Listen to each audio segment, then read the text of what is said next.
try something a little bit different today. Let's see if this works. What's going on, everybody? Hopefully you're doing well. Thanks for stopping on by. You'll notice a different, no microphone in front of my mouth, and I'm just waiting to see what it sounds like because I did some testing yesterday, and this may work. It's certainly not going to have the depth that the RE20 has, but let's just see what happens here.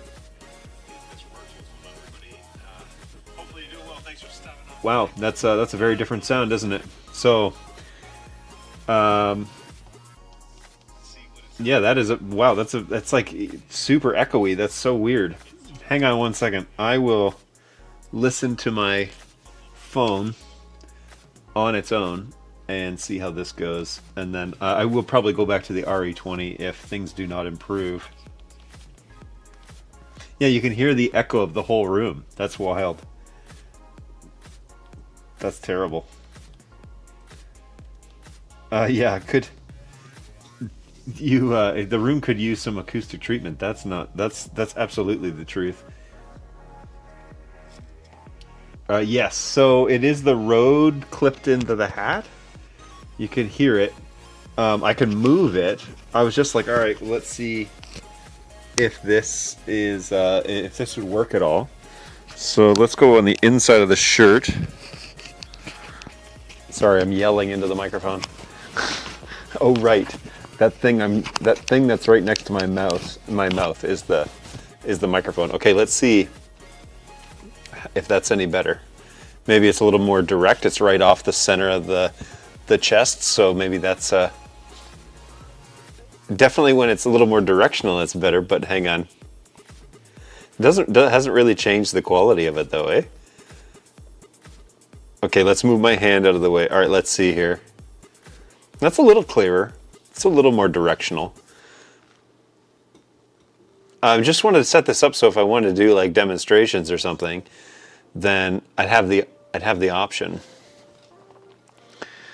Yeah, okay. All right. Well, it is clipping as well in this position, so I might need to change that. Let's see, how can I... It's probably in vMix that it's clipping, yeah. So let's just kill the extra gain. All right, now we'll see if that clears it up at all. What's my volume at? Volume is like at 30% on my phone. I'm using an earpiece, and so we'll see. We'll dial it down and then pull any of the extra gain out that I... All right, this isn't actually that bad. I don't hate it. It's obviously it's not the directional RE20 that I'm super used to, but that's actually a lot better. So I would live with that. It's all right. I do have yeah. I mean, and now I'm free to walk around and do whatever I need to do and not have to worry about where my mic is. Now I do also have a wire here somewhere that could, you know, obviously then I can mount this on a pocket and then just run the wire. And so I've done those tests before in the Bird Dog studio ages ago, and I might end up doing those again at some point. But interesting, very interesting that, yeah, kind of the way that it sounds. It's hard to listen and talk at the same time and really get a good read.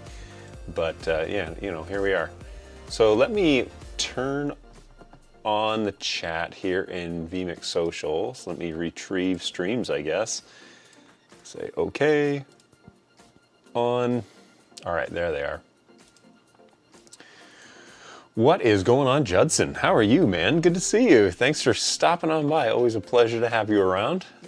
Hopefully the business has been good on the West Coast, West-ish states.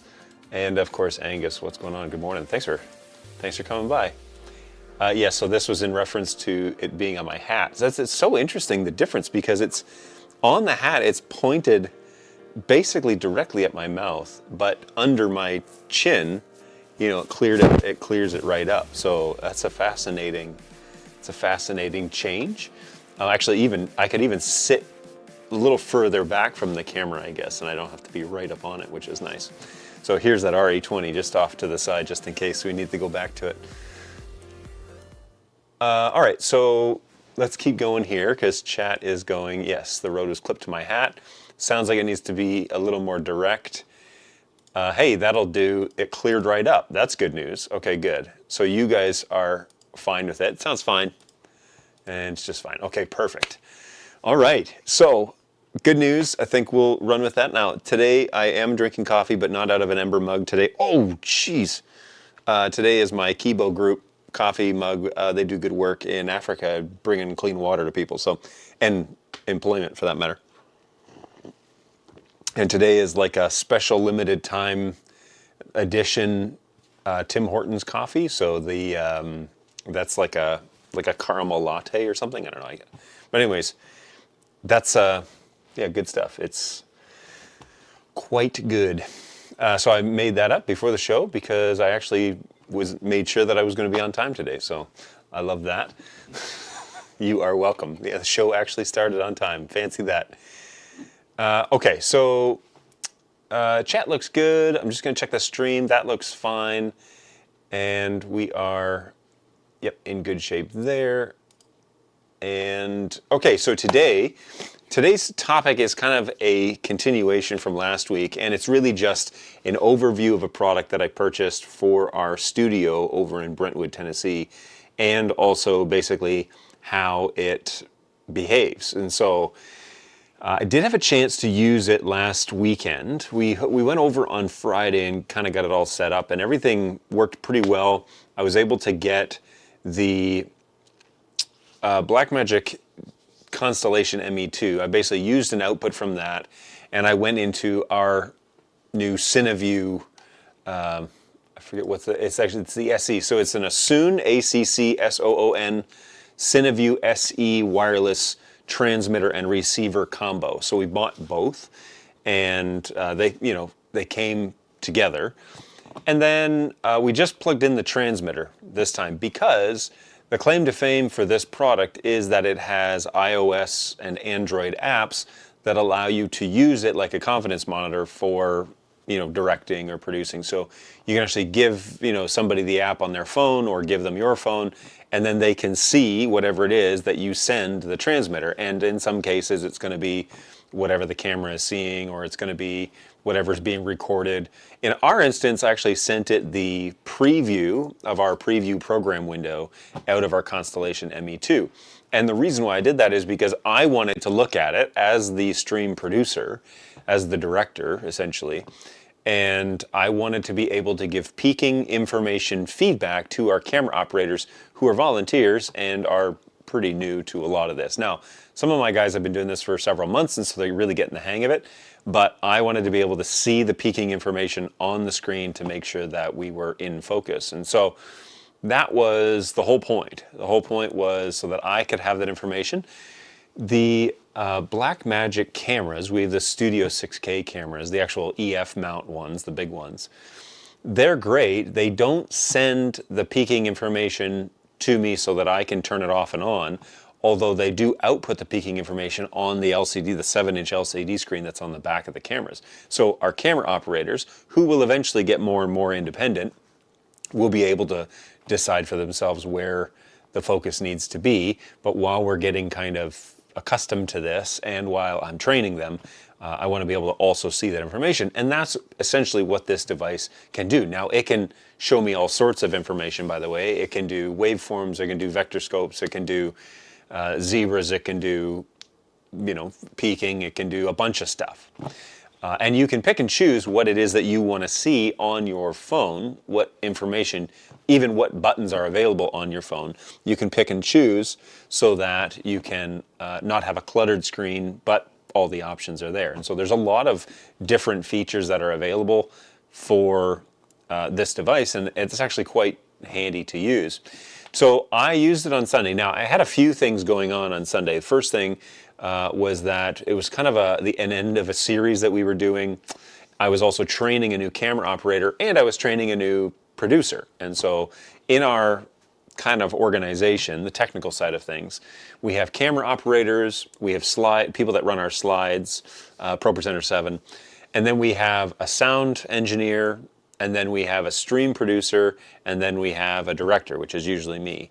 And so the director is kind of at the top of that, where I'm taking responsibility essentially for what it is that we see, and in some cases, I'm a second set of ears for what it is that we hear. So I have some sound experience, sound engineering experience, and so I offer that as kind of, if he needs to pull me aside and say, you know, tell me what you think of this, I can actually give him some feedback on that. So my role is kind of an umbrella of all of the roles and making sure that each of them are operating correctly. But our sound guy is basically, I mean, he's been running sound longer than I have, and so he can do that all day, every day, and just run just fine. My volunteers, who this isn't something they naturally do or haven't done for many, many years, those are the ones that I want to be sure that I'm paying attention to and providing some feedback and some guidance. Quite honestly, just directing. That's what it is that I'm doing. So my new camera operator, he has shadowed once or twice before. This was his first time on a full-time camera, and he did fantastic. My number one camera guy is always rock solid, so I never really have to worry about him. And then my new stream producer was my 10-year-old daughter. And so she last week told me something about, oh, I want to see what it is that you do, and I want to learn how to push the buttons. And I thought, oh, okay, like, do I really want to go down that road and take on kind of that, let's say, additional workload? But I ended up bringing her over and just having her cut the show. So I just had her cut and fade, and I told her when to do it, and that was fine. However, it was another layer of stuff going on in my brain as to making sure she knew, making sure she was feeling like this is something she could do, which she totally could. She needs a couple of probably 6 to 12 months of experience doing it, and then, you know, I could probably have her do it herself. But there's a lot of buttons on our X keys controller that she would need to learn, and that would become pretty involved. So all of that to say, it was a busy Sunday, and we implemented this new CineView SE wireless unit, and I was able to pull it up on my phone and my iPad. Now,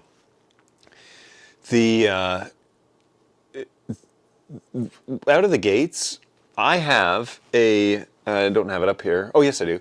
Okay, I can talk to you while I walk off camera. If I had a camera that could follow me, that would be ideal here. But then again, you would see my really messy bonus room, and that. But I don't have to stop talking to you because I am wirelessly connected. So, so that's nice. You can continue to hear the sweet sounds of my voice, even though I'm not on camera. Which is always an issue, right? When guys go to the bathroom and they don't mute their microphones. So the app actually has a real iPad. Oh, that's funny. A real iPad app that works like it's, you know, how they design them for iOS, but sometimes the iOS version is a stretched version of the phone because the phone is the most common device. iPad is kind of second in line. And so I downloaded the iPad app, and I was pleased to see that it was actually an iPad app. The issue that I had was that it did not seem to connect very well. And it may be because there's a firmware update that needs to happen on this app. And I think it's hopefully downloading the firmware for the unit. So yeah, improved Wi-Fi, that's just what it said. Please connect your transmitter receiver if you have it. Okay, so I don't have those things here. So I downloaded the new firmware, and hopefully then the next time that I go over to the soundstage, we'll be able to use an improved experience, because I have an iPad Pro, the big one, 12.9, and it even has the spot for a SIM card.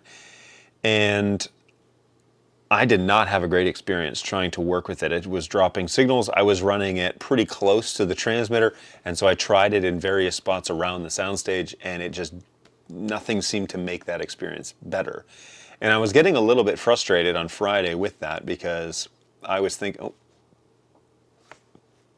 sorry, I think my connection may be weak. I was having a bit of a frustrating time. Yep, definitely have a weak connection here. Sorry, everybody. Let's see what's going on here. looks like it's just to YouTube that's having an issue. We're not receiving enough video to receive to maintain a smooth experience, which is wild because I'm sending them the what's going on here? I'm sending them the requirement from out of vMix. So it seems like no matter what you do, YouTube is not happy with the amount of data that you're sending it. But anyways, I wish there was a way to put a bit of a buffer on this and then send it over a little later, right? But, you know, anyways, that would add delay. So unfortunately, I don't know what to do about that. It has stopped misbehaving here inside vMix, but vMix was even reporting the error. So, all right. So the iPad app, you know, I've got an iPad Pro. I wasn't super thrilled with the way that the experience was going with the iPad, mostly because I definitely had issues with it stuttering, dropping frames, doing like it looked like the network was having major issues. And I was getting kind of discouraged with that on Friday until I opened my phone, my iPhone, which is just an iPhone 13, like it's an oldie. I opened my phone and they definitely had a much different experience. And everything ran relatively smooth, only dropped a couple of times that I could tell. And on Sunday then, I used my phone for that function. And I used my iPad to verify the streams, you know, going out and doing all the internet checks. But I used my phone, my iPhone, as the main viewing monitor for the transmitter, for the CineView SE wireless transmitter. And so that worked really well. That experience seemed to have been, you know, refined a fair bit. And I don't know if it was just because maybe I had a different version of the firmware that was running on my phone. Every time I open the app, it says, hey, you need to update your firmware. And yeah, right there, you need to update your firmware. So I don't know what the deal is with that. Like if the app version is 165 that I have, but whenever I open the phone, it says your transmitter's out of compliance. Now, here's the problem is the transmitter transmits its own Wi-Fi network. And so you have to download the app. You have to download the firmware while you're connected to the internet, and then you got to switch networks and then firmware update. But every time I tried to do that, it didn't work. So I don't know what the deal was there. I haven't updated it yet. I don't go to the soundstage, you know, during the week typically. So I got to do these sort of things on Sunday mornings. So this week I will be over there on Saturday. We have a crazy Saturday planned. Basically the craziness starts tonight, but I've got Halloween tonight, and the kids are already halfway to where it is that we're going to go to Halloween at school. So I got to go down there, pick them up and my wife, go to a friend's house, eat dinner. It's going to be a part of a huge group apparently, and then walk a giant neighborhood and then turn around and come home. So that's going to be busy, and we're probably not going to be home till late. And then on Friday, we've got to get our house in order because on Saturday we have the kids are going to school for half a day on Saturday so the parents can go, which doesn't sound like a great idea to me. But then we're going to go to Saturday school for half a day, and then we're going over to the soundstage to set up because on Sunday we have kind of like a big dinner that's happening. And then so we're going to have to practice some things, and we've got a dinner that's happening on the Sunday, so we're setting up for that. And then Saturday afternoon, my in-laws will come into town and spend a couple of nights with us, and so they'll be here for Sunday. And then then Sunday is the big deal, and so we'll have a big meal and spend all like half a day or 2/3 of a day in Brentwood, and then come home, and the kids will probably want to do a whole bunch of stuff. And then on Monday, my in-laws are staying for part of a day, and my kids and wife are home for the whole day, for a day off, I guess. And then I'm supposed to go back to work and, you know, get some stuff done. So it's going to be a busy few days. I'll just put it that way. And that craziness all starts basically this afternoon. So yeah, here we go. We shall see what happens here. Okay, my phone is like blowing up. So let's, yeah, okay. Cool. I'll put this over here on the charger. Now, actually, I'm not going to put it on the charger. I'm going to open the app. So what are some of the key features that I found extremely useful while using this device? Well, it does give you the options to, and I don't have a way to share the screen, unfortunately, but it does give you the options to, it gives you all of your kind of relative data, right? So along the top, it gives me these options, which is like zebras are enabled. This is focus, which is peaking, but then you can enable like center point, waveforms, histograms, and this one, what is this one? Oh, this one is zebras. The first one is a grid. So you can enable all of these kind of different options that they have. Plus, that's only half of them. I have turned off many of them to start. And if I go into the control panel, then I say add or delete. The other options are RGB. You can load fake LUTs into it if you want to see what your image is going to look like after a LUT is applied. False colors, audio meters, markers. It says distort, which I don't know what that is, but I'm sure I'll find out. You can add mirroring, you can add overlays, you can add screenshot options to where you can capture screenshots. And then there's also an option in here to, if you can hit the iOS record button, and that will record whatever's being shown onto a file on your phone so you can save it for later. It tells you the information along the bottom, so what your video input is, what you're encoding at, which is usually H.264, the iOS battery, so if you're running low on battery, because it eliminates that top bar, so it gives you a battery readout here, your recorder and the time for the recording, and then your audio bitrate, and the encoder for the audio, so AAC. And those things you can change as well inside the app. So if you ever need to, change those options, you want it to be recorded something else, the actual transmitter can transmit the correct format that you want instead of needing to require it on the source. So that's kind of nice that this will do that. Now, one of the key features that I really like about this is that I can actually add up to 4, so multiple iOS devices all viewing the same feed. So if I ever wanted to train somebody to do what I do, I can give them a headset and I can give them the app on their phone or my phone or whatever and say, listen along to our conversation, and you'll kind of get an idea as to how to direct, people to get us the images that we want. So right now I'm only outputting sorry, I don't need to hit my microphone. Right now I'm only outputting the preview because that's the camera that I'm manipulating to get ready for the next shot. And so what I did find is that the peaking information is on at all times. And we actually have 2 PTZ cameras. They're not bird dogs, they're Sony's, which were purchased before I got there. And we've never had peaking on those. And so now we do. Essentially, the joystick is upstairs, the cameras are mounted in the auditorium. When I go to that and load that in preview, I basically can check the peaking information on my phone, which is pretty small, but I can still check the peaking information on my phone and make sure that our subject is perfectly in focus. So I love that that's an added function now that we have, is that whatever camera it is that we have in the system, I now have the ability to make sure that it's in focus or direct somebody to put it into focus. So that has been very handy. And the fact that we're not limited to only using one receiver. So some devices, like the Hollyland devices, I believe do have transmitter receiver options, but they don't have multiple receiver options for like iOS apps and stuff, as I understand it. I could be very wrong, by the way.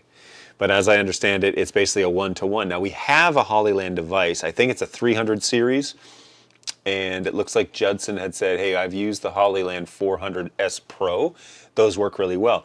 So we bought Hollyland devices long ago. And before I got there, actually, it was like something that the guys, let me put this in here. The guys had purchased before I kind of came along and started working with them. And they bought 300 series and were kind of disappointed with the transmission speed, because I think they were thinking, we're going to put this on a DSLR camera on the floor and transmit that signal back up to the video switcher. And the delay was just too significant. And then I got reading into the specs of things and found out it probably should have gone with the 400s, but they were substantially more expensive at the time. So these are those CineView units that we bought. You can see those four antennas are just solid. You can't bend them, you can't turn them or anything like that, but they're just solid cameras as is. Let me open up this machine real quick. Just give me a second. All right. So yes, we had, I'm going to mute the audio here too. So these are the units that we purchased and started using, and they're pretty good. Like I've been quite happy with them. We found out that we can power them with 5 volts DC, just USB. I'm sorry, not DC, but USB-C, direct current USB-C.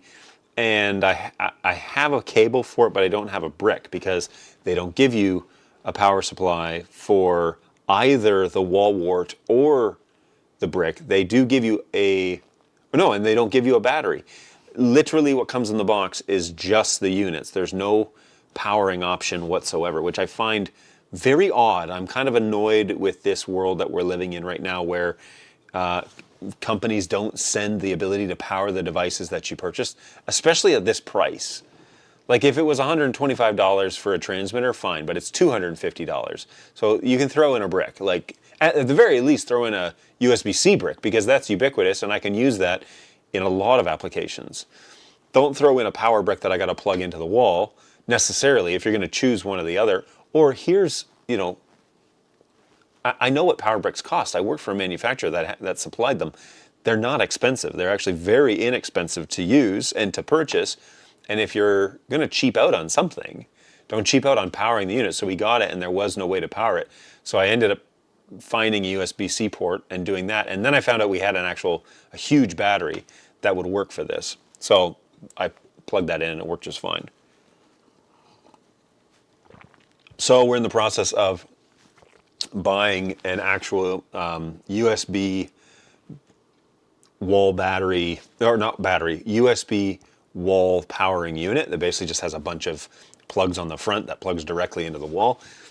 And we'll power it that way eventually, but for now I was just using a battery and that works fine. I could get 8 hours on that battery and we'll never run it for 8 hours. So totally fine, but a little annoying that we didn't have that option. So these are those batteries. I think we have newer ones. I think this is actually the charger we have. So, no big deal, but it's just annoying that there is no included power. I find that a little bit odd that that's a decision that people make, manufacturers make to try and, I don't know, save a buck. I don't know what that is. So, hey Chad, I did take you for a short walk. Sorry, I'll try and catch up on the chat here.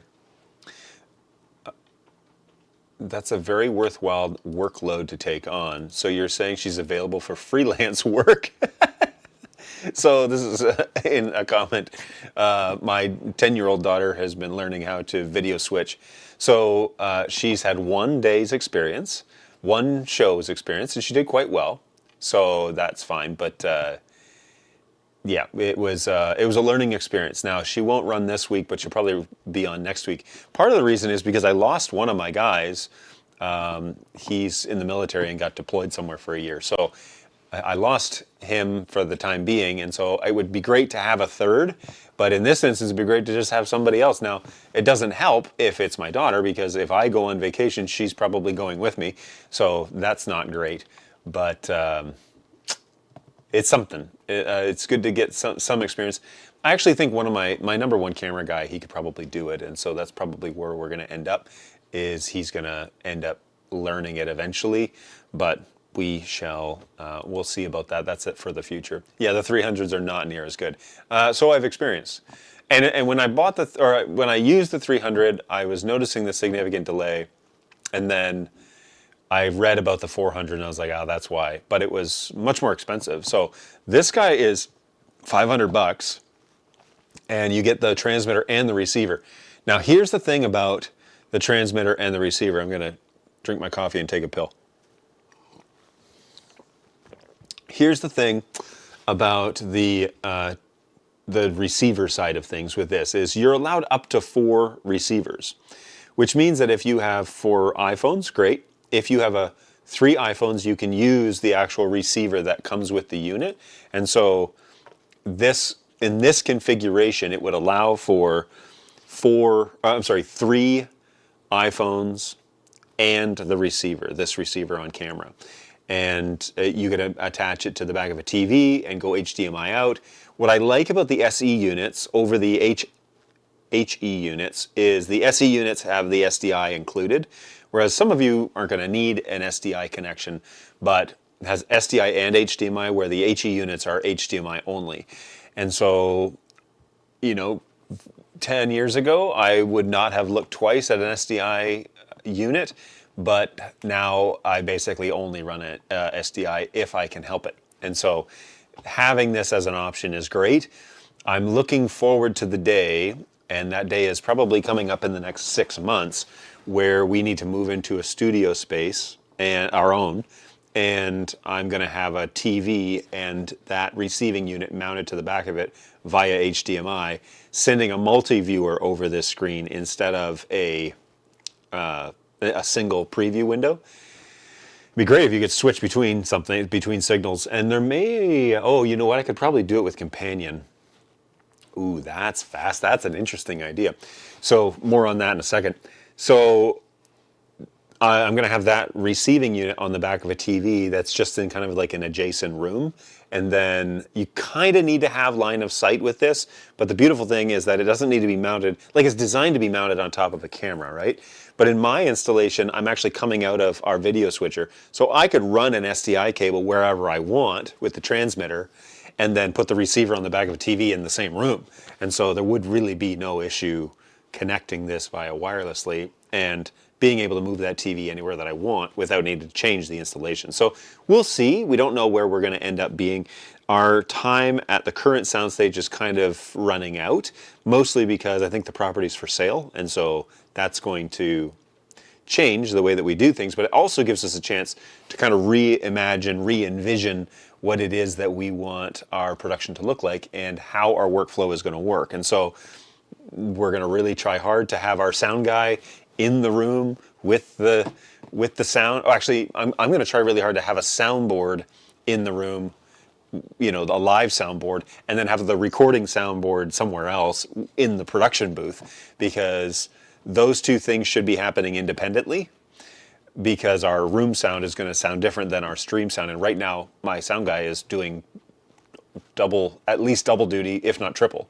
So it'd be nice to kind of relieve him of that responsibility and have him focusing on one stream and then having somebody else making sure that the room sounds right, but we got to find a sound technician to make that happen. So that's kind of on the plan for the next 12 months. There's going to be a change of venue eventually, and that will really give us a chance to kind of rethink how is it that we want this, production to look. So yeah, we shall see. We'll see what that will amount to and what comes of it. But now, the reason why I said, what did I say? I said more on that in a minute. Why did I say that? Now I can't remember. Somebody in the chat remind me. Nothing is compared to my Teradek experience. Yes, and Teradek, if I had the cash, I would have gone with Teradek. I just didn't. And so I went with this little CineView. And I came across this unit because of a YouTube channel that I found who do videos out of Norway. I think I said this last week. And they kind of were talking about it. I think they got sponsored by the company. So they were talking about it. They were showing it in use. And I thought, okay, this is the right price point for what it is that I want, but it gives me the option to basically be a real director. Now, if I could get it to work correctly on the iPad, that would be ideal, because that screen is almost 13 inches wide, whereas my phone is just a regular iPhone 13, which is like 5.5 inches. So it's a really kind of a weak, small screen to look at, but I would love to be able to make that screen bigger. So my 12-year-old is essentially our tech director, using Wirecast 4 Bird Dog PDZs, 2 Sony A6600s, one on Edelkrone jib and another on a DJI Tobin. Sorry, now I got to go over here to your Tobin rig with Hollyland wireless, both Sony R's into bird dog encoders. Right on. That is quite the rig. And he's calling the like he's directing the show, or he's doing stream production. I know I think I have those terms, maybe like people interchange them. The way that my structure is the director is kind of in charge of the entire production. The stream producer is the guy actually cutting the buttons, like pressing the buttons to cut and fade and put up lower thirds and all that stuff. He's the stream producer. The director is kind of the guy calling the final shot, and then I have camera operators and visual cues and whatever. So ProPresenter 7 sends full screen and lower third formats in NDI, and audio comes in via Dante. So we don't have any NDI stuff in our rig right now, just because I came into a system that was already all SDI.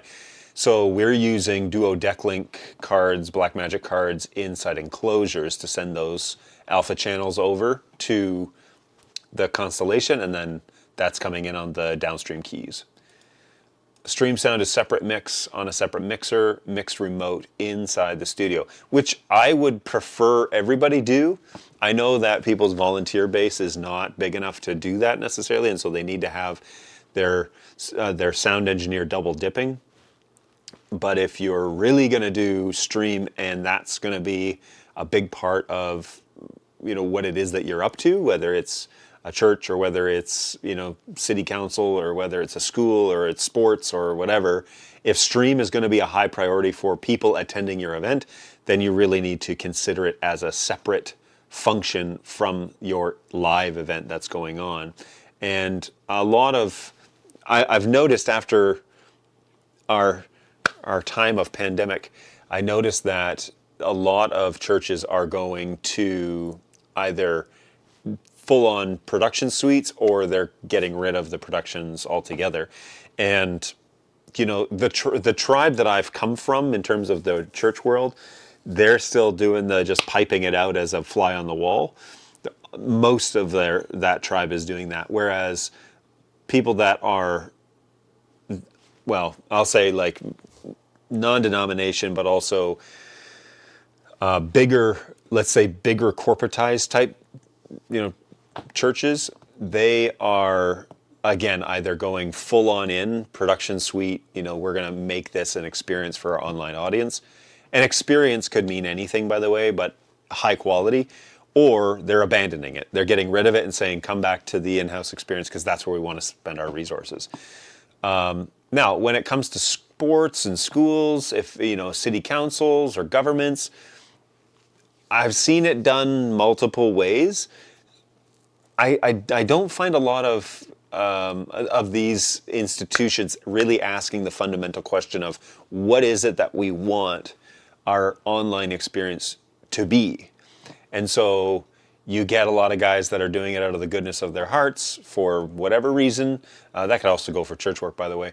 But they're doing it out of the goodness because it needs to be done. And so you get sports, high school, college sports that are basically fly on the wall, or PTZ camera, somebody just trying to keep up with the action, and maybe a commentator, maybe just stadium sound, auditorium sound, whatever it is, gymnasium sound, or they are like the city council one is the best example, because usually the way that I've seen it done poorly is they have fly on the wall cameras that might switch, depending on what half of the room they're looking at, and all microphones are on at all times. And so they don't invest in something like a Roland, or they don't invest in any sort of automatic audio switching, which then you could API command that to camera shots presets. And so when somebody starts talking, it switches to it detects that voice is coming through, and then it switches the camera over to them. Because then you can just use a whole lot of cheaper cameras, HDMI cameras, or SDI, but you can just plug in HDMI cameras, and then whenever they hear that microphone, it cuts over there. That's really smart editing when you're a one-man band, but again, it all costs money, which is really when you have a group, whoever it is, that knows that they need to get out to the internet, but they don't have a team to do it, or they don't have the ability to hire somebody to do it. Very often, I won't say 9 times out of 10, but very often money is a part of that key factor, where we know we should do it, but we have no money. My unfortunate jaded response to that after spending 6 years at Bird Dog is, then you shouldn't do it. Because unlike some things, something is not better than nothing. Matter of fact, you have to consider, I don't know why I'm ranting about this right now, you have to consider that if you're putting something up that no one wants to watch, primarily what you're doing is wasting the time of the person doing it. Right? And if you're putting it up and somebody has to watch it, but it's really bad quality, you're also wasting their time. And so it's almost better to not do it than to put something up that's really bad. And this flies in the face of, well, what about our shut-ins? Or what about our people that can't come to the game? Or what about the people that want to watch what's happening at City Hall? Well, if that is the case, then the people that are in charge of those institutions or the people that want that feature have to pay for it. And so that's where it comes down to money, usually, is we have somebody that can do it, but he's only one guy. We can't afford if we're only going to have a one-man band, we need to buy specific pieces of tools that will enable this to look like something you want to actually watch. Well, something's better than nothing. Actually, no. Actually, something can be worse than nothing, because you can create something that is almost unwatchable. And that's real. That's a real thing. And unfortunately, people don't want to say it out loud that, hey, this is unwatchable. I would rather listen to the audio of this and not have to watch the visual. There's a company that a former Bird Dog employee, I don't know, maybe I'll send this out, but a former Bird Dog employee is involved in, who they take an audio feed and they send it to a WhatsApp phone call, and people can dial in and listen to whatever the audio is happening. It's actually been around for quite a long time, this type of feature. But that would be better, because then your sound guy can just focus on what's going out to the phone call. And generally then, you balance your sound. You put on headphones, you balance your sound, and you send that out a matrix, or you send that out a DCA, or you send that out a channel that you can send to the phone system, and that sounds great. And then you take off the headset and you send things over to another matrix, and you mix it for that matrix, which is then in-house. I had this is like going in all sorts of places, but I had a very interesting discussion with a church that was getting into modern sound. They were kind of coming from a former sound mentality and getting into modern sound. And I've probably talked about this on this channel before, but the way that they were doing it was all the channels were coming in, and then the left-right main fader was going to their mains. And they had an auxiliary that was going to their monitors.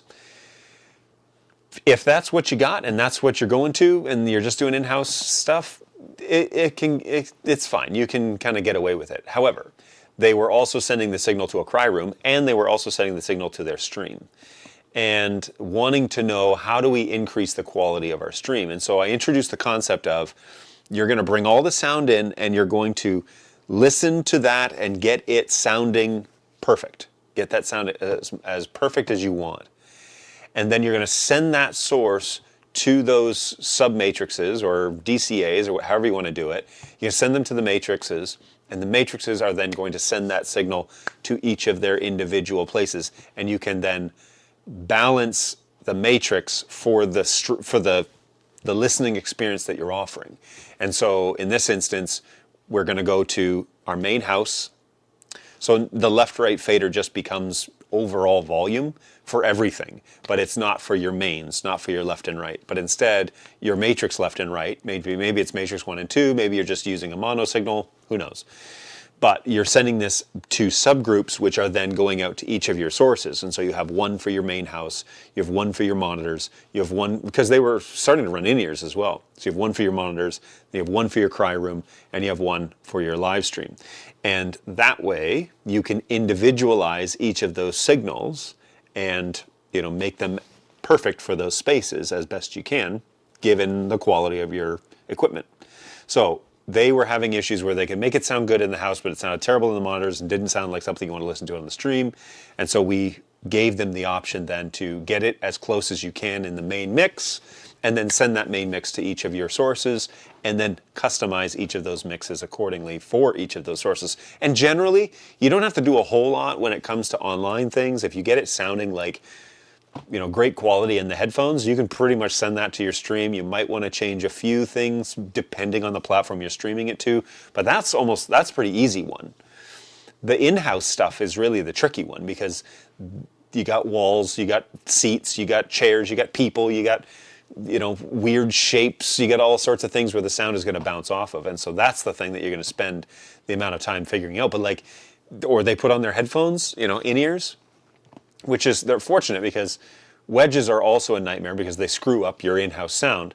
But if you're wearing in-ears, well, then you can tailor those in-ear mixes, and you could even do multiples if you wanted, but you could tailor those in-ear mixes to be customized for your talent on stage. So if they're having, you know, oh, I need to hear more of the lead, or I need to hear more of the keys, or I need to hear more of the click track, you can increase those things on an individual basis or in the overall mix at the very least. And so that's the mentality switch when it came to working with churches. I had this conversation just a few months ago, actually, just 4 months ago, and saying, like, you know, when we were doing sound originally, when we were learning and cutting our teeth when we were young, the way to do it was just plug it in and plug it into the mains, and here's your auxiliary for your wedges. Maybe you had in-ears, you know, and that's that. But to expand out and to even record, for example, I don't know if you've ever heard bands or singers or whatever recorded right off the board.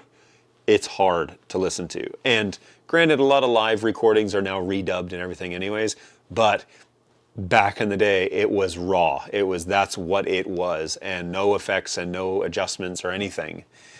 But yikes, yeah, it was. I've been recorded right off a board, and I've listened to a lot of off the board recordings, and it's not something that you want to remember. And so this gives you the option to basically hear the mix, get it perfect, send it to a recording channel, and hit record, and then it can sound really good because you can add and take away effects, and what you're listening to is what it is that you're actually recording.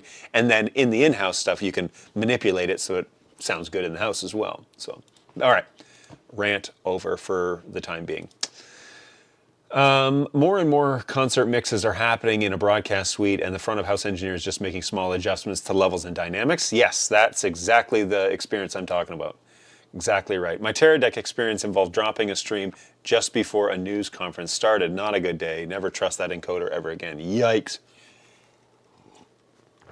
Here's the thing I like about my CineView SE. It is not a mission critical device. Okay? If it breaks, if it stops working, we keep going. It's not transmitting the signal from a camera. It's not doing anything where I'm going to be on a shot and it's going to freeze and screw things up. It's not a mission critical device. It's a tool that's added, and if it has a problem, if it drops a frame, no big deal. We keep going. Yeah, I'm not willing to compromise on the quality of the end product. Let me say this. This isn't controversial. I'm not willing to compromise on the quality of my end product with wireless. I'm just not. You guys know that that's the way I feel about it, but I genuinely think that serious video is done on the hard wires. And so Ethernet, great. Wi-Fi, don't do it. So he does both. He wears headset. Nice. Yes, I have enough headsets now for everybody for like the foreseeable future. So I was able to give her one, and I was standing right next to her, but she could hear me talking to the camera guys and talking to our slides and lower thirds and all that stuff. So that was really cool for her to kind of experience all that stuff. Technical director pushes the buttons. Director tells them which buttons to push, oftentimes separate from show caller, calling all calling all the cues for the show, aka producer. Okay. So yeah, I'm the director of production, basically. That's my title. but I'm the director of what we do, and then yeah, the stream producer is the person that I have pushing buttons. But it's an interesting idea. We could change it to technical director, but they're literally taking cues from me. I'm telling them what to do. So anyway, all good. Nothing screws up your in-house sound like a couple of Marshalls stacked turned up to 11. It's true. I've worked with a lot of musicians over my days, and the thing that the struggle every sound guy has with musicians is you're not making the sound, I am. And so we're going to plug directly into my system. If you want to use the throughput on your DI box and go into your Marshall stack, fine, but I don't want to hear it.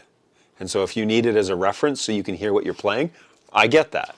But don't screw up my sound. I want to overpower you in the house because I need control of the way that goes, and that never goes over well. So I love to add ambience from a stereo mix. Really eases up on the direct from the board nasty raw sound. It's true. If back then, so this is early 2000s, these recordings were done. If back then we had the budget for an ambient microphone, I think you'd be right.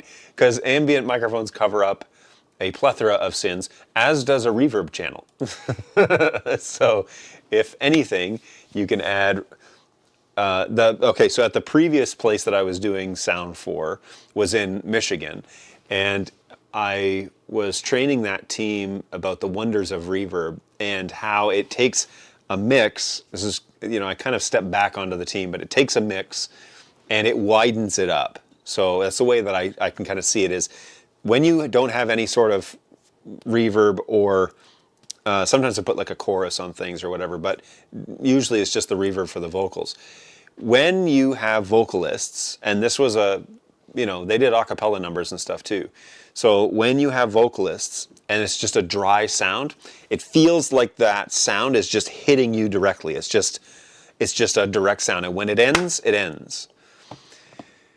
When you add reverb to that channel, it widens it. And so when that sound lets go, when the vocalist stops singing, it kind of carries a bit and fills the space that would otherwise be dead by the sharp ending of their voice. Now you're not trying to add echoes, you're not trying to do anything fancy. You're just adding reverb a little bit so it widens the sound, and quite frankly, it covers a multitude of sins. Now you can go too far. You can add way too much, and that is the truth. But the way that it was described to me several years ago was, what you want to do is you want to turn it in to where you all of a sudden hear the effect and then back it off. Because by the time you get people in the audience, by the time you get other people participating, if they're singing along or something like that, or they're just generally being noisy, a lot of that is going to get, a lot of their vocals, a lot of the sound is going to get eaten up, and that reverb is going to sit kind of in that nice spot where the audience doesn't really know it's there. It's not obvious that it's there, but it's good enough to, it's not good enough. It's filling in that void space that you want to kind of cover up. So I now stream with my LiveView solo encoders. They are 100% good enough for mission critical applications. I love them. I have used LiveView solo, but not for a live event, and I have really thought hard about that may be where we go with this, but maybe for our remote stuff. My concern, well, I don't know. I've thought about even doing a roaming Starlink option, but as you found out today, we dropped frames and I'm hardlined into the system, so that was definitely satellite switching is what that was. Stereo microphones. Hey, for a band mix on broadcast, I have a dedicated reverb channel just to recreate the feeling of being in a room, to glue everything together. Just to glue everything together with a consistent sound. That's not it's a great idea, honestly, is having a separate channel that you can apply to that live stream, because you do miss it. Now, one of the ways that we did it for live stream when I was in Michigan was we added ambient microphones. Matter of fact, they might even be here. They're kind of like these guys. we added, I think there were C2s, I believe, Behringer C2s, if I'm, will this focus on this by any chance? Yep. So this is a B5, which is a little bit more. It's just a little pencil microphone. But I have, a kit here somewhere that has those C5s. Oh, here we go. I can take you with me. This might be the B5 case, yeah. I've got two cases. So they come in cases like this, and they're basically, they don't say my name on them, but they come in cases like this, and they just usually the C2s, are they C2s? I'm gonna look it up. They're just little pencil microphones, and if you don't have a sophisticated board, whoa, were you guys flipped upside down? Was I muffled there for a while? If you don't have a sophisticated board where you have built-in effects that are of decent quality, then you can buy a pretty cheap set of microphones and put them in the front of your audience, and then that will give you that audience sound, or you can put them at the back of the room and that will give you your room sound. So that's an easy way to do it, fairly inexpensive in the, what are we calling it, in the audio world, $50 for a pair of microphones. BEH, they're Behringer C2 microphones. Yeah, and they come as a pair. So I've used these in the past. I have a pair of them here somewhere, but I've used these and they work real well. It's just a way to kind of get you started. It's not as good as, but it is just a way to kind of get you into that realm. And then you plug them in, you provide phantom power, they're just XLR, plug them in, and you get really nice audience sound from whatever room that you're in. So I'd recommend looking at something like that, or even the B5s, which have a little bit bigger range. Honestly, to your live stream, okay, people are watching it on their phones and on their iPads and maybe on their TVs, maybe on their sound systems.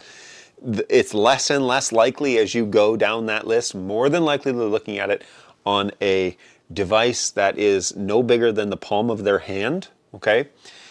Maybe they're watching it on iPad if the age of the population is older. Okay, a lot of older folks have iPads that they like to use to watch video. And then maybe if they're real techie, they might put it on their 1080 TV, or maybe their 4K, okay? But it's less and less and less and less likely. And on top of all of that, maybe they're watching it in 5.1 or 5.2 surround sound, 7.2 surround sound, maybe, but unlikely. So I don't know if you are, depending on your demographic, I don't know what sort of level of investment. I don't think, honestly, buying a digital board that has built-in effects like a X32 or a Wing or an Allen & Heath or something like that, I don't think that sort of level of investment is a good idea to get effects for your stream. Okay, I don't think if that's the reason why you're doing it, I don't think that's a good reason, because I think it's a waste of money. I think this will do just fine for the quality that you're going to end up actually getting out of the live stream. So, there, I said it. Now, you audiophiles, you can come at me, bro. Tell me that I'm an idiot, because I actually think it would be better to invest in better stage microphones first, or before you invest in a big digital board or something like that. And if you're just trying to get ambient sound out of the room, you can use something like pencil microphones to do that. The other thing, though, is if you can afford to, if you already have reverb built into the board and it's pretty good quality, then getting that into your stream is probably a helpful thing. Now, you can overdo it, and remember, the speakers on an iPhone or an Android phone are much different than the speakers behind a TV or in a soundbar, which are much different than speakers that are in a surround sound system. If you add too much effect, you're going to ruin the experience for somebody, and it will sound great for somebody else. You kind of have to pick your poison as to who do you think is going to be actually watching it, because if you don't decide that and then go for that sound, you get, well, we want it to sound pretty good for everybody. It's like, well, it's going to sound bad for everybody then. Is how you should interpret that. The separate reverb use sparingly lets you position individual instruments further or closer to the listener to create depth in space. Also stereo is important. The improvement in production quality going from no ambient mics to cheap ambient mics is huge. I want to put that up there because that's a really important point that I am glad you agree with me, Angus, because I absolutely agree. Having ambient mics in the room, even bad ambient mics, is better than none. Okay, so this is different than my previous statement of sometimes having no stream is better than having a stream. If you're going to have a stream, add ambient microphones to your room, because part of the experience of being at the event or being at the thing that you're videoing is actually hearing how it sounds in the room and hearing the things happening in the room. Now, if you have a lot of distractions going on, people talking or babies crying or stuff like that, microphone placement or type of microphone is going to be very important. The pattern that's available on a cheap pencil microphone is usually just a standard like heart-shaped pattern, okay? There, you can kind of see it there. Let me turn it there. So that's the pattern for this capsule head. But it actually comes with another capsule head, which is just full open all the way around. You can't see that one. It's just a circle and basically giving you a full 360 listening experience for that microphone. But this one has some rear rejection on it, which I like in particular when working with pencil microphones, because I'm going to point them in a direction that I want to hear, and I don't necessarily want to hear what's behind them. Having a just, what is it, omnidirectional microphone is just to capture everything it can hear, and you're going to pick up things like projector fans, you're going to pick up things like people shuffling behind the microphone, you're going to pick up things like pages turning, things that you don't really want. And so when you have a pencil microphone, you probably want to get them on stands, get them into a configuration that's high enough. We used to put these at the front of our stage pointing at the audience, and that was good enough, and it would reject the sound behind them. So that would, stop the it would stop the sound from the stage, for example, people walking around, or sound that's already going into microphones. We don't need that twice. So now the difference going from cheap ambient microphones to super expensive microphones is utterly minuscule. Wow. I don't know if you can tell by looking at me, but I don't have the budget for expensive ambient microphones.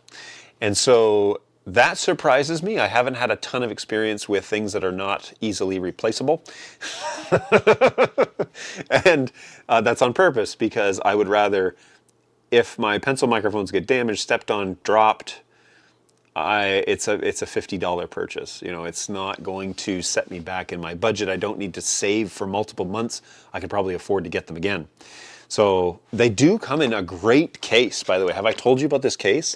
So it's all foam. It's I would suggest labeling your microphones. They give you a little windscreen if that's something you want. There is a little clip that comes with them, and then there's an additional capsule that you can put on there for a different pickup pattern. But that's essentially, I'm surprised by that, because I have seen expensive microphones and always wondered what the actual sound quality would be, especially for things like recordings and streams. Those are essentially the same thing, except if you send it to YouTube or Facebook, they're going to compress it like mad.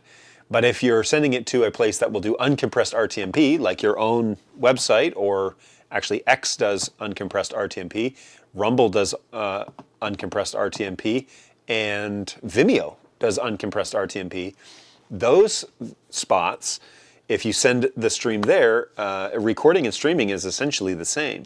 And so as long as you've got a solid send up to the cloud, you're in good shape, and you can make a viewing experience top-notch. Again, though, who is going to watch it and where? Are you going to watch it on iPads or phones? Are you going to watch it on TVs? Is this going to be downloaded and rebroadcast on a projector with a decent sound system? It's just hard to say. I've heard really good things about the Zoom ZPC1 pencil condensers. I don't have a pair, but I'm tempted to grab a set. I would be very interested to know how that works out for you. My BP 4025s is the peak of the price performance ratio for me. The AT 8022s is a lot less expensive and very nearly as good if you're recording classical music. Going fancy is nice. That is something I haven't had to do. However, you know what I did hook up this week to my computer in stereo is the one and only 3DO, my 3DO microphone. You might remember this from previous life. I purchased a 3DO microphone from my friends at Rochester University, and this mic I bought for them when I worked for them. And then it came with these like cheap earmuff things that went on these ears. And I actually special ordered from China these fancy earmuff soft ones that are not quite as, they look like, I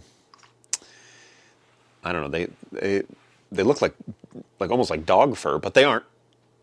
It's synthetic. Don't worry, everybody. Don't worry.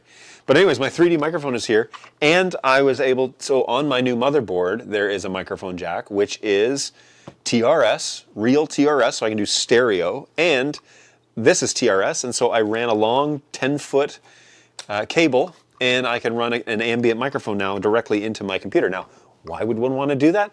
I don't know. But I have the option, and that's always what we're after, right? We want to have the option. So 3DO is here, and we're pretty excited about that. But to make really good stuff work, you need so much more than just good mics. Acoustic treatment, noise isolation, not to mention listening environments. It's true. Uh-oh, Chad. It's okay. I saw your comment. It came through. My ambient mics keep getting hit by 100-mile-an-hour tennis balls, so I had to get slightly more rugged ones. Oh my goodness. Your comment got removed, but it's just because you said tennis balls. Your ambient mics got hit by a 100-mile-an-hour tennis ball. My goodness. Might be time to get like a cage or something for ambient microphones. Yeah, my condolences, Chad. That's rough. So yeah, the 3DO mic is here. It works. I pulled it out of a box that everything got shipped in when I moved to Tennessee, and I'm kind of excited that it's here. So I will hook that up. It is hooked up, and I even have it set to come into vMix if I want, but I don't want because you would get some serious boomy sound. Now a lot of people use the ambient microphones to like do ASMR stuff, like whispering into them so that you can hear it if you're wearing headphones. That's weird. But I did use this microphone, Angus, to record a choral group one time. And I think I probably told you this story, but I set it on a tripod, I put it in the middle of a room, I connected a field recorder to it and hit record. And I made sure the field recorder was getting, you know, a good signal between -12 and -6, and I recorded it, and I posted it on I posted online. Now, the video is not amazing that I ended up slapping together, but it was for a memorial for somebody, and because she had passed away, and so this choral group sang it. Let me look, Rochester. Let me see if I can find it. I'll put a link in the chat. I may have shared this. Yeah, here it is. I'll pause this and share. Now, I would strongly recommend wearing headphones because this, as you will see in the video, you can see the 3DO microphone in the shot. So, yeah, it was cool because the video, the main shot for the video is just looking at the director, and you can see choral members around. Now, this is several years ago now, but you can see them standing around. And if you're wearing good quality headphones, something good quality, I'll let you decide what that means. But if you're wearing halfway decent headphones, then you can pick out like where certain voices are coming from. So I would recommend, if you're trying to do that, not watching the video necessarily, like close your eyes or look away, because it's kind of disorienting when the video shot keeps changing, but the audio, the 3D audio space isn't changing. So what would be great, by the way, is recording 3D audio and 360 video, to which I have done. And so I recorded a video of my kids and I and my wife at the park. And we were walking along the trail, and I was recording the audio just to a field recorder with this. Now you may have noticed when I held this up, the ears are upside down, right? Because the unit sits like this, and the ears are upside down. So they're right side up like this. So what I had done there was I mounted this this little cold shoe mount to the bottom of the camera. And then I used the, on my 360 Evo, I have a selfie stick. And on the bottom it has a threaded mount. And so I put a cold shoe mount on the bottom of that and attached this to the bottom of that tripod. So it was like this, or not tripod, but monopod. So it was like this, and so I had the 360 camera on top of that, and then I had the microphone on the bottom, kind of acting as a pendulum weight. And so then I hit record on the camera, and I hit record on the microphone, and then I walked with my kids down the path. And if I wear headphones while I'm watching the video in my VR headset, it is just like you're there. The audio is correct. I had to turn up the audio a bit because it was a little light in terms of the decibels, but that's okay. But I could hear my kids talking. I could hear everything they say to me. I'm a little loud because this microphone is kind of down at my hip, and then the recording is happening a little above my head. But my voice is a little loud, but you can hear my family. You can hear our footsteps. You know, he was 4 at the time, him dragging his feet along the pebble path. It was really cool. Like it was really great, and it worked perfect. It matched the 3D environment space that was recorded. And so if I'm ever seriously doing any 3D recording, I'm going to use a 3D audio option as well, because then when you're in that experience, it's accurate. So anyway, the song is great that I posted there in the link on YouTube, but the actual real experience is to wear headphones. Because if you wear headphones, and how many views is that up to? That's up to 5,000 views, so that's cool. But yes, the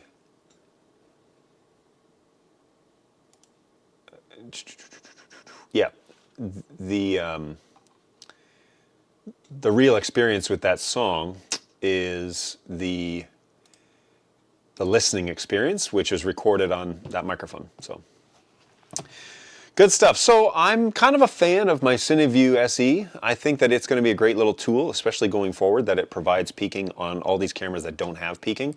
I'm really happy with it. I think it's going to take it'll be a little learning curve as to like getting used to using it, but that's all pieces of equipment. You're never going to be sold on it day one, but I'm really excited that I've added that to the fleet. I think it's going to be a great addition to, you know, what it is that we're doing now. It is 11:13, so I need to kind of wrap things up here. But let me check the chat here. All right, in a pinch, once I used a pair of Omni lapel mics spaced about 2 feet apart. They made a perfect, reasonable set of ambient mics. That's cool. The binaural audio was interesting. My only objection with binaural mics is that they don't translate well to speakers, just headphones. Agreed. But if you're streaming to YouTube, I mean, that might be the majority of the audience is using headphones, you know? So it's at least another element, but it's just left-right stereo, which is beautiful. That's what I love about it. It's so easy to mix because you put the microphone up and it's just left-right audio, and that's all it is. And so you get that kind of easy to mix audio. That's what you sign up for when you get hired for tennis. 9 days straight of pop, grunt, thud, and having to run out and reset them because, sorry, I need to jump back to YouTube. Reset them between matches. I think I've seen a stereo headset microphone above each ear for true perspective recording. Interesting. Puts the mic above each ear. I think I've seen that too. We've talked about like getting different microphones for what we do because we have a Countryman. It's a little bit, I don't know, on camera it's just kind of like, I kind of expect, I guess, to see a Countryman because it's a very common use, but it's also kind of overused. And I don't understand why they're so expensive because they're, in the grand scheme of microphone quality, they're not amazing. However, we've talked about other options, and unfortunately, our onstage talent is not really interested in trying other options. So we're kind of stuck with what he likes, and that's fine. It's good enough. It's just there are probably better, less sightly microphones out there that might be a good option. So I'm wondering though, like you guys have watched the whole show, and I've been using the Rode wireless microphone. How has it been sounding, and how do you like it? Because I'm not giving up my RE20, which is sitting right here, and I'm not going to use it because you're going to then demand that I only use the RE20 over this. But I wanted to use this during this show so that if we do demonstrations or anything like that, that we might have an option. And I've had this microphone for a long time and I haven't had a great chance to really use it. So next week, I came across a office hours show, and they had a gentleman on who was showcasing something called NDI Network Manager. And that is from this company called ACCSOON.com. And they are taking Dyno to the next step, basically doing perpetual testing on your network to give you real-time data on a dashboard. This is what the industry has been lacking since day one. And we at Bird Dog kind of created something that kind of answered this. However, it was a snapshot software. It wasn't a continual testing. What this is basically for a monthly fee, you get 25 agents, and those agents get installed on any network, and those agents send tests between agents to see what the latency is. So this would be great if you had an AV installation company, Judson, where you wanted to monitor NDI networks in real time and check on them and provide it as a service that you could give them. Basically saying, we'll make sure that you don't have a whole bunch of drop frames and that the system keeps working correctly, and we'll notify you if we notice anything not working right.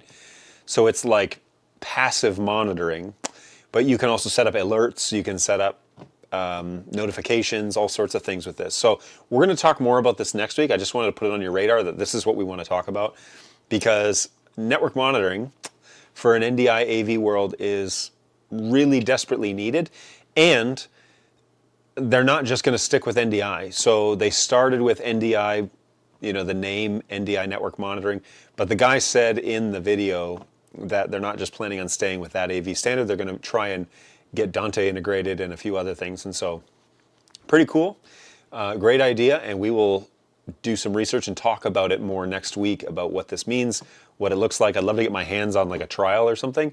But in the meantime, we will plan on doing an overview and really kind of probably even watching some of these videos together. So join me next week as we plan to do that and plan to go through what NDI network monitoring is and how I think they've how I think they've done with their first iteration. Now, I think they're launching soon, so yeah, you sound fine. Excellent. I'm glad to hear that I am clear. Yep, DPA 4560. Interesting. I will look that mic up because I'd be interested in knowing more about that one. Alrighty. Well, I know Angus had to peace out, and so kind of waiting around till he comes back, but it's all good either way. I do need to get ready for my insane day. And so I've got some things that I need to finish up for Sunday, and then gotta get ready for a very busy weekend. So looking forward to seeing you guys next week. By this time next week, the calm of the storm will be upon me, and we'll be well into November. So happy Halloween, everybody. Hopefully you're looking forward to a fun evening. I know my kids can't wait to get get out there and go. So it's going to rain here in Nashville, but that's not going to stop them from going out trick-or-treating. So we're looking forward to that. Take care of yourselves, though. Be well, and we will see you guys hopefully next week as we talk about NDI network monitoring, what that means, and what I hope for the future of that software. And we're looking forward to going down that road with you. So be well. Take care of yourselves. We'll see you next time. Bye, guys.